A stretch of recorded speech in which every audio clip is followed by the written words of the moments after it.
Dogecoin looks like it's breaking to the downside right now. The next levels I'm looking at are the Fibonacci retracement levels and the previous bottom. The next Fibonacci retracement level is sitting at 0.145, and then the one after that is sitting at 0.139, and then the previous bottom is sitting at somewhere around 0.136 or 1.361. So yeah, here's what I've been looking at the past couple days. Let's go to the 5 minute time frame because this is pretty much where it all started. Let's go back over here, and I was kind of, I don't know, I didn't trade off this. I kind of was a little biased on this. I thought it was going to continue to go up, but we had support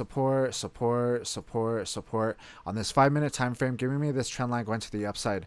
We broke that, going to the downside right here, and even in this area right here, I was thinking, I wonder if we're going to, I mean, because I was watching this uptrend and we started breaking it, and I was like, okay, well, maybe it's just like a quick little fake out, maybe we'll go back up. We actually started trending down since then, and I think in one of my videos I was talking about it, like usually I like using the Fibonacci retracement levels. Let me kind of zoom out because that was kind of that could be confusing. So I like using the Fibonacci retracement levels to buy and sell, and we bought down here at this one. So what I would want to do is watch the trend until it broke it, and then maybe, or you watch these ones for possible targets as well. So I would come up over here, and if it started trending down, then I can, you know, it's a target hit and take profits and start looking at this one again. And then same thing with this one. We came down, hit this one, and I was thinking over here too, I think it was right here actually, where this was the first signal, and I was like, maybe it's gonna break down and then maybe it'll just pop back up. But I did see this one and I didn't take any action. And then on this one too, I was like, okay, well, it's breaking to the downside now. Maybe I should put a limit order. Maybe I should take profits and then put a limit order back here. But it's kind of like a small move. So if you do from there to there, it's like 3.8%, which kind of adds up, honestly. But basically, I didn't do anything. And so now let's go back to the 1 hour time frame. We're on the 1 hour, and we have, so basically I wanted to show you where we broke that trend. We broke that trend right here, and then we also broke that trend right here, going sideways. What I like to do when we break trends like that is if we start going sideways, watch the bottom, and then I like to watch the top. If we break the top, then we can start getting more bullish and having more confidence in our bullish targets. Or if it breaks the bottom, then we can start getting more confident in our bearish targets going to the downside. And I like these Fibonacci retracement levels came from this little trend right here, or this little uptrend, where we start to get resistance right here. So we get from the bottom to the top of the trend, we get the Fibonacci retracement tool over here, drag from the bottom to the top, and then that gives me some levels to watch as it goes to the downside to dollar cost average back in. And it looks like I said, this would be the next level that we're looking at. And it's just basically a way to space out the chart. And the 50% level is very reliable in my opinion. Usually we come up, it'll come back down, retrace to 50%, sometimes 61, and then get a bounce. But we got a bounce right there at 50%, came back down, got some support again, came back down to 61, and then got a bounce. Let's see what happens now. We were also watching this falling wedge pattern. Let's go to the 4 hour time frame. We were watching this falling wedge pattern. We broke out, and I was kind of thinking to myself, like, falling wedges don't, like, they usually don't perform like where it's like a thing where it goes straight up. It's usually a breakout right here, and then we get trouble in this area, and then eventually it comes, and then we eventually hit the target. But it's not like it, like, barely even seems like it was because of the falling wedge pattern. In general, it's nice when we have these downtrends. It's good when we break them, and then we can see the change in direction. Like I was saying though, we had an uptrend, and it looks like we're kind of changing direction now. And if we go back to that hour time frame, we had support. Like I was saying, we watched the bottom. It looks like it's breaking that bottom right now, and that's why I'm starting to get more confident on these targets going to the downside. I'm not really playing off this right now. I'm just kind of like holding. But let's see what happens in the near future, the short term. Like I said, let's see, maybe we could get a bounce on one of these levels.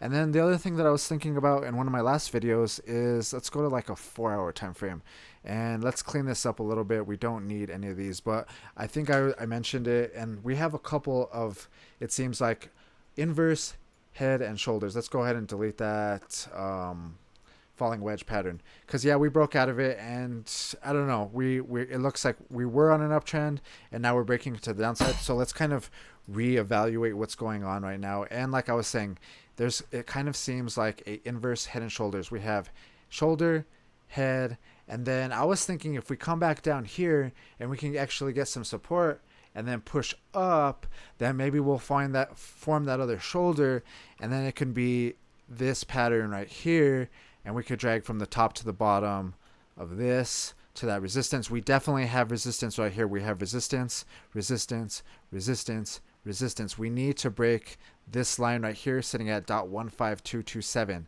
If we can do that, once we break this level, it's going to be a nice little pump, I think, going to the upside. And like I was saying, we drag from the top to the bottom of that pattern, drag this to the breakout, and we're looking at a target of approximately 0.16723.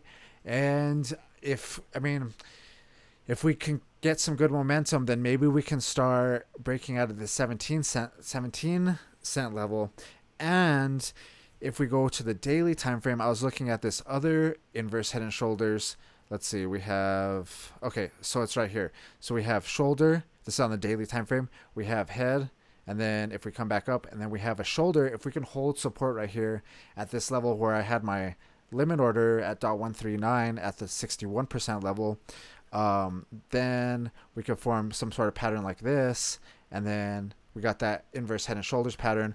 All we'd have to do is break this level right here, but I'd also want to break like 17 cents as well. I think this is a little bit below 17 cents, but we're using the bodies right now. Let's go ahead and circle those. The bodies, we're using the bodies. This one, not so much the bodies, but in general, this area right here. And I've been talking about it. If we could break 17 cents, then I don't see why we can't go to around the next previous resistance sitting at 0.202. Let's go ahead and see what this target comes out to, though, because we have inverse head and shoulders. We basically drag from the top to the bottom of the, well, that's basically the top of the head, but it's inverse.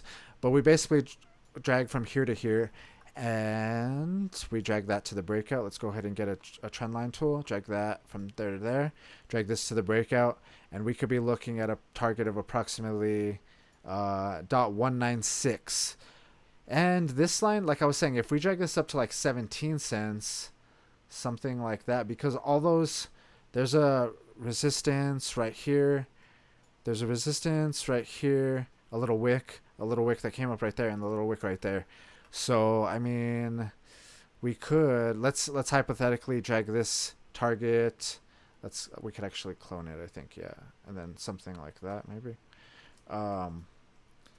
This could be another hypothetical target if we used the wicks instead of the bodies. And I think this is where I was getting that 0.202. This was another place where I was getting that 0.202 target, is using the wicks as opposed to the bodies. So whoops, I'm doing the wrong one. So the bodies would be something like that, and we would target this one, and we'd get 0.19629, and then this one would be from the wicks. So somewhere in between maybe would be like a good, area. But like I was saying, if we start pushing to the upside up here, I don't see why we can't hit this previous resistance over here. So yeah, let's see what happens. Can we hold this support and keep this little uptrend going right here, and then break that? Actually, let's go to the 4-hour time frame so you can get a little better picture. Can we complete this inverse head and shoulders? Let's say, can we get a bounce maybe at 0.14496 approximately, that Fibonacci retracement level, and then bounce to the upside, and then maybe break this one, and then set off that chain reaction like I was talking about in my last video, and then go to the daily time frame and complete this form right here, go to this one, and then maybe break out of that one. We'll have to do a lot of things before we can continue to break out, but this, I don't know, this is just the pattern that I'm looking at, and I talked about it in yesterday's video. I was looking at it on the 1-hour time frame, and then I realized I was looking at this one on the 1-hour time frame, and then I realized there was actually one on the daily time frame as well, or it could be potentially, anyways. So let's see what happens. If we go back to the 1-hour time frame, I don't know. I don't really like the way that I was hoping that wouldn't I was kind of contemplating not even doing a video because I mean I didn't really know what was gonna happen. I was kind of worried that if I said that it'd go down, that I don't know. But basically we had resistance, all those green candles right there, and then or red and green, and then we had support like that. That's basically what I was watching, something like this. We had a top and then a bottom like this, and then so I was like hoping that we could just stay in this triangle pattern and bounce to the upside because it looked kind of like a flag pattern, but we broke to the downside. So now I'm thinking maybe .145 is very possible, I mean, we're already almost there, but even when I started the video we were already almost there. And then the next one down would be .139. If it's let's say if we break this one going to the downside, I think this one would be the next one that would be very I think would be very possible. And then if we continue to go down, the next one down is sitting at .130, but we also have this previous bottom here that could also, any one of these spots in my opinion we can get a bounce on. You know what I mean? Actually, it'd probably be over here, but yeah, hopefully something like that plays out. And like I was saying, what I'm really hoping it plays out. And then also we have this previous support over here sitting at .142, and that brings me back to that point, is that inverse head and shoulders. Let's say if we could complete that pattern, maybe we can get a bounce somewhere in here, complete that one, push to the upside. We have a lot of things that need to happen before that takes place, but let's see what happens. All right, if you wanna follow along and check out what happened in some of my last videos, check out this one and some of the previous videos. If you like this video, hit that thumbs up, and I'll see you in the next one.